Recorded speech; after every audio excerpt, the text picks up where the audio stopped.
పైగా గాయత్రి సారస్వరూపుడే రామచంద్రమూర్తి. అలాంటి రామచంద్రమూర్తి ఆవిర్భవించి అనుగ్రహించి పాలించిన దివ్య భూమికే అయోధ్య. ఇది సాక్షాత్తు వైకుంఠ విభూతి కలిగినటువంటి దివ్యధామం. సరయూ నదీ తీరంలో పావనమైనటువంటి క్షేత్రమునందు, పవిత్రమైన తీర్థమునందు యజ్ఞం జరగబోతున్నది. అందున గాయత్రి అంటే పరిపూర్ణమైన పరబ్రహ్మతత్వము, ఆ గాయత్రి యొక్క శక్తి ప్రపంచానికి క్షేమం కలిగిస్తుంది.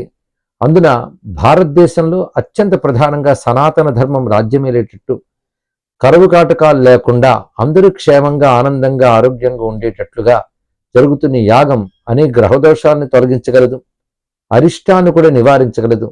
అటువంటి పవిత్రమైన యజ్ఞంలో పాల్గొన్న వారందరూ ధన్యులు. యజ్ఞం నిర్విఘ్నంగా జరగాలని ఆ గాయత్రి మాతకు నమస్కరిస్తూ, గాయత్రి స్వరూపుడైన శ్రీరామచంద్రమూర్తి పాదపద్మాలకు అంజలిస్తూ స్వస్తి.